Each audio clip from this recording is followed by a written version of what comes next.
Hi, my name is Alicia, and welcome to Mr. Masterpiece. Today we are talking about hypoglycemia and hyperglycemia. As a child, I had some uncles and aunts that had diabetes, and so I was vaguely familiar with the terms hypo and hyperglycemia, but didn't really understand what they meant and then how they could affect my life. And so, basically, hypoglycemia means low blood sugar, and hyper means high blood sugar or high glucose. Glucose is just another name for sugar. So, um, how did my story intersect with that? I had during the fall of 2019, I was experiencing multiple health problems and having difficulty with my feeding tube. And so it was causing me to not get a consistent source of nutrition.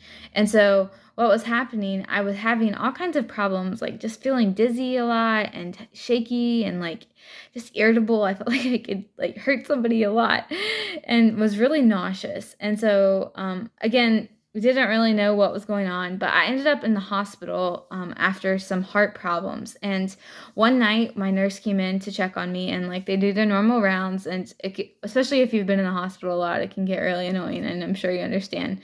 But for most of the time, I would just like stick my arm out, and they would do whatever they needed to do, and I would like go right back to sleep.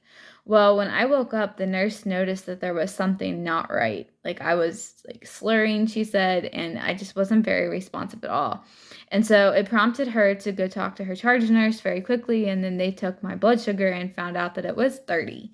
So that was started my journey on with hypoglycemia, and so it would continue, especially when I got put on TPN, and every time I came off my TPN, because initially we started out at like 12 hours a day. But every time that I would come off, my blood sugar would go from like a normal range, which is around 70 to 90, and then it would drop to like 30s or 40s. And it was really scary, that whole drop, and made me feel awful. So I have had to learn how to adjust my life with hypoglycemia.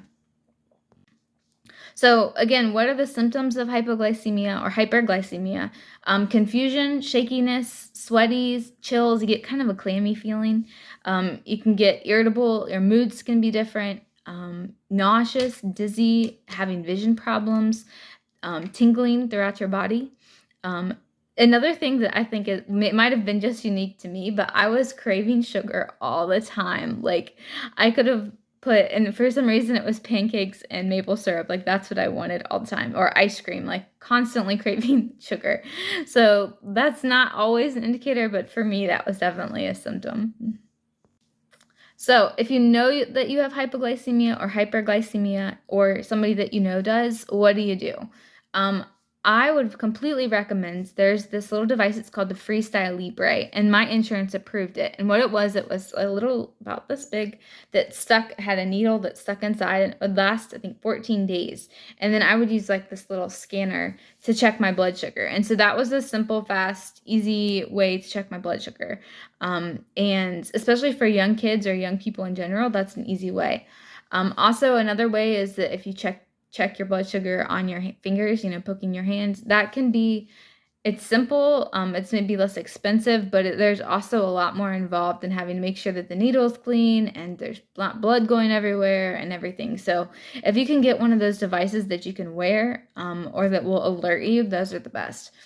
Also, making sure that you're checking it frequently, especially if you're on a new nutrition treatment like me, or if you're having problems, just check it. It's not going to hurt you to check it. Obviously, you don't want to check it every 5 minutes, but it's not going to hurt you to check it often.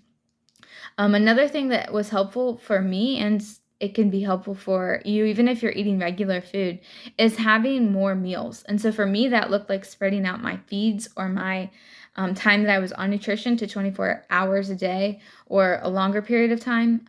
For you, it might look like that instead of having 3 big meals or 2 big meals, you have 6 smaller meals. And so that way you prevent that fluctuation as much. Also, packing snacks is really helpful, especially if you have low blood sugar. And that way, then you don't get in a situation where you're so low and you're not functioning, and have to call the ambulance or something. That constant checking and packing snacks and things will help you stay on top of it. If you're like me and you can't take anything orally, then glucagon can be your best friend. Unfortunately, it can be a pain because you're having to give yourself another shot. But it is effective in bringing your blood sugar up. And so oftentimes in the hospital, depending on the situation, like for me, I'm allergic to all the different like glucagon tablets or orange juice or other things that we could use to get it up. So glucagon is my best option. But again, you have to be mindful of that too, because it only lasts a certain amount of time. So I hope today that you learned a little bit more about hypoglycemia and hyperglycemia. And if you have questions, as always, you feel free to put them in the comment section or email me at contact@aliciascroggins.com.